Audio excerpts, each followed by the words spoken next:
Hey guys, here Josh with Call of Ohms here, just Josh today. Can move back next time. What I'm going to do today is just a real quick review, kind of a follow-up review. Not a follow-up on mine, but follow-up on other reviews of the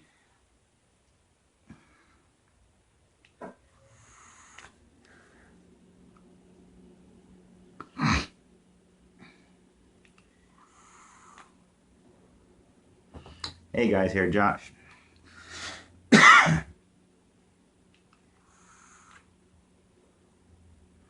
Hey guys, Josh here with Call of Ohms. Today I'm just going to be doing a quick review, shouldn't be too long, of the Pioneer for You IPV2. And there's been a lot of reviews on this lately. It's a relatively inexpensive box mod that goes up to 50 watts, and there were some issues, I guess, with the first batch where people were having scratches and glue and so on. So I figure it's been a few weeks since it's come out. I figure I'll do a review. Maybe people haven't bought it yet, and this will help out a little bit. So it's going to be real quick. I'm not going to take it apart. Just going to go over some of the issues that I've read or heard about and go over my experiences with them. So two of the main issues I've heard were scratches on the screen, and as well as glue kind of coming out from the screens. Also, this comes with a touch sensor button, and if you drip or do anything where juice is going to leak out of, it's going and juice gets on here. If it's warm and this touch sensor is on, it's probably going to auto fire. So those are the three things I want to address, and maybe some things that I've come across. So for the scratches, I don't have any scratches.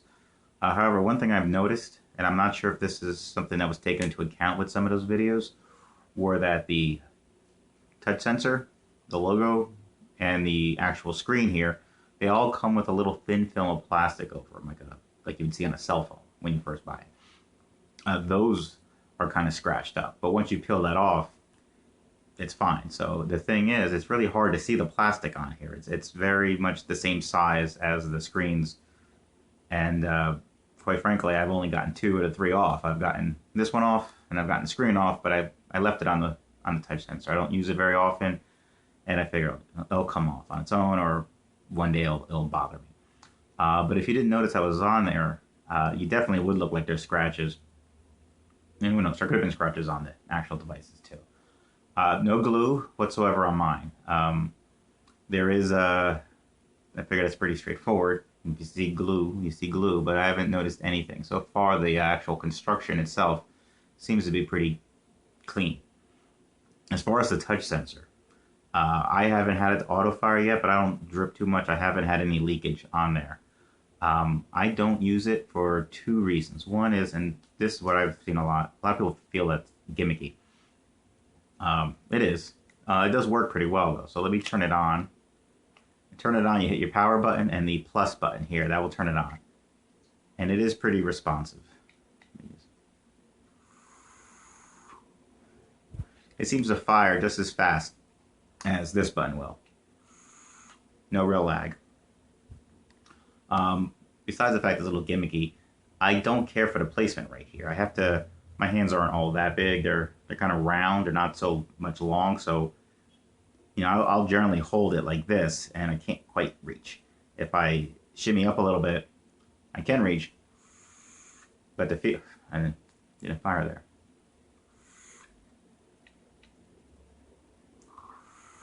There we go. If I shimmy up, I can reach. However, I don't feel like my grip is as good as up here. It's just not as comfortable to me. So I don't use it just for that. I just prefer this button to turn it off, hit the power and your minus, and it will say touch off. So those are the main concerns. That, like I said, glue, I guess there's really not much you can do about that. The scratches may not actually truly be there. And the touch sensor, well, I imagine warm juice will do that because it's really just a heat sensor. It's been relatively easy to avoid for me, but if you're a heavy dripper, you tend to over drip, it might be something to be concerned about if you left it on. However, due to those concerns, what I did is I bought this at a local store instead of ordering it online. I wanted to be able to pull it out of the box and check for scratches, check for glue, make sure it turned on to begin with. And, you know, so it cost me about $115 before tax. So I've seen it for as low as maybe $105, $110 online, taking shipping if they're shipping, involved. I didn't spend too much more money. I got it right away. Little peace of mind. It wasn't a big deal. I heard that they do have some strict price controls on these. That one website was selling it for like 85, and they stopped getting their shipments cost that. One thing though I've come across that I haven't seen in any of the reviews is that this will turn off on you sometimes. In my car, in the handle, there's a little opening that just fits this perfectly. So I'll leave it there. And then when I pull it up, I notice that it turned off. I mean, it's hard to recreate. I think it's the jiggling in the car. The spring on the inside where you put your battery in. I guess if it shakes too much, the battery will lose connection and turn off. I told if you kind of do that, yeah, you can kind of see it's reset. It reread the battery, and now it won't turn on. So I don't know if it showed up. I just kind of put it down hard on my knee. It's not a big deal. You just got to power it back on. It starts all over, so it's it's annoying, but it's not too hard to get around, and it's quite frankly, it's not the worst thing in the world. Powering on, just like most of these devices, you do it to cycle through the intro for it to be usable. So I would just generally lock it instead of turning the power off. And to lock it, you just hit your plus and minus at the same time. It will say lock. If you try to fire it, it will say please unlock. So I'm not sure if that's going to show up. I'll hold it there for a second for my camera to focus. And the same two buttons will unlock it. It will say unlock. That's a lot quicker for it to unlock than to power on. So unless you're taking the battery out, I don't really see any reason to power it down. So those are the issues I've come across. The only one that's really ever been any sort of a hassle to me is the powering off when it shakes too much, or if you push it down too hard, or you place it down too hard. But overall, I really have had no problems with this. One of the good things about it is that because it has such a wide range, it will go down to 7 watts, all the way up to 50 watts. It will read down to 0.2 ohms stable. So this kind of gets all your needs in one, like most of these box mods will. You can, or most of these variable voltages that have such high ranges. So you can drip on this as long as you're not going really, really sub-ohming. If you're not going below 0.2. You can put your tanks on it. I have a fogger. It is at 0.6 ohms right now. I have it at 32 watts, so it's about 4.6 volts, and it's fine. If you're one of those people who want to adjust via voltage instead of wattage, that's a slight negative here. You don't change the settings. At least I haven't found a way to do it. So in the screen here, you can see the wattage is large. Maybe you can see it, but the wattage is large. Then the small print right there, you'll see the voltage and the ohm load.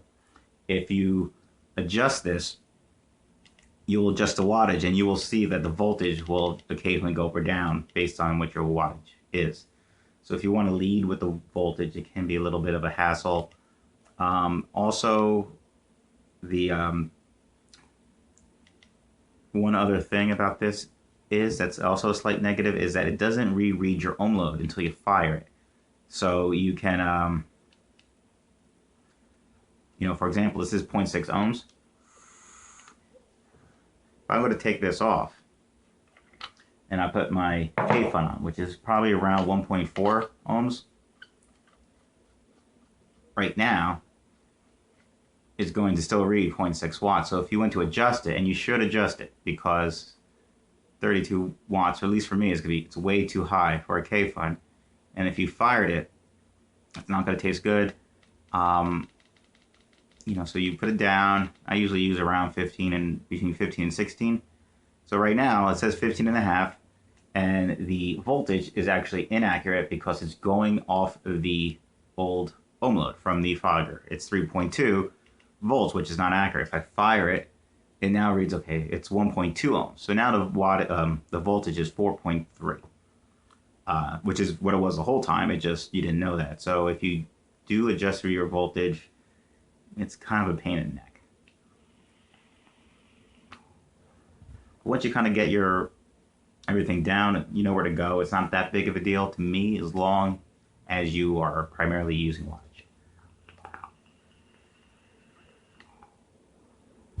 Fires great, tastes great. It's just a matter of wish there was a button you could hit for it to read it without having to fire it first, honestly.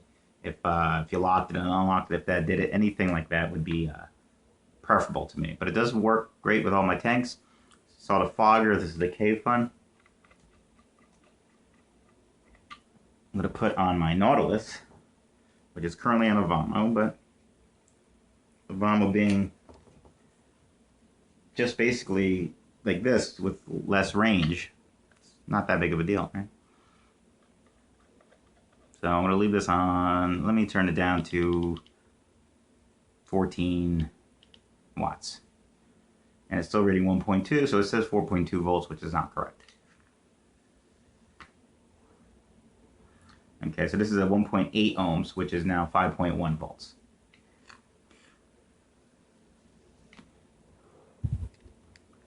Yeah, and it tastes good. I can actually put it a little bit higher on the Vamo. If I have it at 14 watts, it seems to come a little burnt. But for some reason, 14 watts is fine on this. I'm not sure if one of them is just delivering power a little bit better than the other one, or if it's mental, but take that for what it's worth. And last but not least, I am going to put my dripper on. It's a Tobe Addy. Build this a little bit higher than I normally do, but this is at 0.6 as well as the fogger. I'm going to put this up all the way. The fogger was at 33 volts, or 33 watts. I'll put this up to, I'm at 48.6, so 48.5 at 5.4 volts.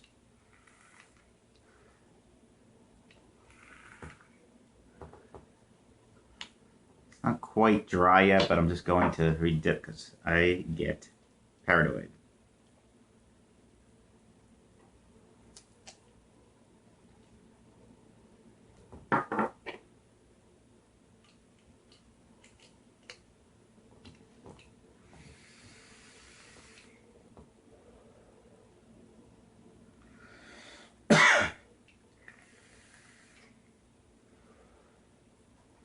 So it works great. It's if you go higher than 50 watts, you're gonna obviously want a different device. But while with a dripper, maybe I can go higher than 50. I haven't had a build where I've even really come up close to 50 yet. So everyone's different. Maybe you want a higher device. There's going to be an IPV3 coming out soon, which is I believe 100 watts, which is upgradable to maybe 150. And I think there's a Sigeli 100-watt box coming out. They're both in this price range, between 100, maybe 150. And of course, there's always those higher-end box mods that can go higher. Or there's always a mech where the wattage will be based on what you build in there. Other than that, there's the screws on the back. I haven't any problem with them. They are very tiny, though. Some people are concerned about stripping or losing them. That's going to be a concern. Haven't had that issue. My problem is they are just kind of a pain in the neck. They're really, I really wish there was a better way to take this door off. You can charge it at the bottom, depending what you have on here, though. Like with the dripper, you can't stand this up while you're charging, obviously, because that's where the port is. So you have to have it laid down. Maybe with the dripper, especially if it's freshly juiced, you might get some leakage that way. Doesn't recommend pass-through on this, so I wouldn't. Basically, most people, if you're a heavy user, especially if you're dripping and using higher power, probably going to take the battery out. So it's not too bad, but it's not as easy as it could be. Other pros, the size is nice for me. It's about the size of a deck of cards. It's smaller than this drill bit set I got. Not too much. And it's versatile. It can use all my tanks just fine. It only has 510 threading, so if you have anything with an ego threading, it's not going to work without an adapter. Personally, most of the ego threading tanks I come across really they're not that great. They're kind of beginner entry tanks, so you may, by the time you upgrade to a 50 watt device, you ideally would have better tanks. But it's something to keep in mind. And yeah, generally relatively inexpensive, versatile. High power, 50 watts for a little over $100 is hard to beat nowadays. Downsides, battery's a pain in the ass. The ohm load doesn't read right until you fire it, and the battery is a little wonky, the connection in there. If you do play, you got to be a little more gentle placing it down. And in the car, at least for me, that little thing on the door, while it's very inviting, it's not the best because it will rattle in there. My car drives okay. It's not super smooth, but it's not an old junker. The rattling will make the battery disconnect the circuit. So, like I said, probably not the last device I'll ever own. It's not the thing that's going to make me say this is it forever. But this is definitely going to service all my needs until I feel I see the next new shiny thing that I want. So that being said, that's about it. I have a little end cap there with some pros and cons. For 110, give or take, dollars, it's really not that bad. So this is Josh. Thanks for watching Call the Ohms.